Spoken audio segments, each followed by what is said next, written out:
ازيكم يا حبايب قلبي، عاملين ايه؟ يا رب تفضلوا بخير واحسن حال. هنعمل مع بعض بقى حاجه كويسه قوي. لكن قبل ما اقول نصلي بينا على النبي. اللهم صل وسلم وبارك على سيدنا محمد، ونسمي الله ونقول بسم الله الرحمن الرحيم.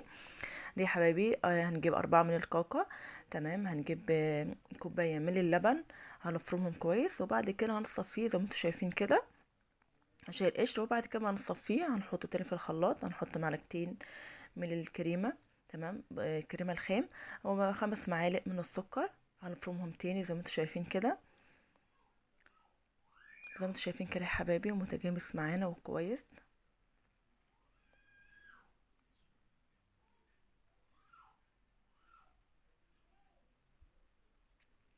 ومتنسيش تحطي كوباية من اللبن. بس اهم حاجة يكون اللبن متجامد، محطوط في الفريزر زي ما انتوا شايفين كده يا حبايبي.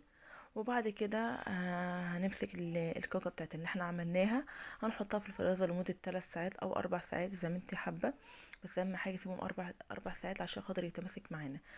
دي الجوافة. هنعمل نفس اللي احنا عملناه في الكاكا هنعمله في الجوافة. تمام. هنحط عصرة ليمونة بعد ما صفيناه.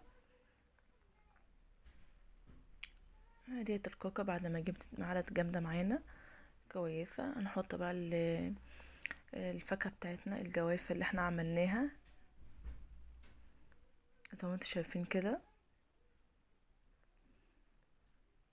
اهم حاجة تحطي الكاكا اللي احنا عملناه في الفريزر علشان خاطر لما تيجي تحطي اي نوع فاكهة عليها، اي نوع كريمة عليها وكده، تبقى هي متماسكة معانا وتبقى كويسة. وطبعا لو انت طبعا عاوزة تشيكيها بشوكولاتة تشيكيها بأي ما هي اشكال. ممكن لو عاوزة تشيكيها بفاكهة مفيش اي مشكلة. بس انا حبيت ان انا اشيكها بالشوكولاتة عندي زي ما انتوا شايفين كده يا حبايبي. من اقل حاجة تعملي احلى حاجة في البيت لو اولادك. اهم حاجه يكون الفيديو بتاعي يعجبك. ما تنسيش بقى بدعوه حلوه، ما تنسيش تعملي ليا لايك، اشتراك للقناه، وتفعلي لي زر الجرس عشان خاطر يوصلك كل جديد.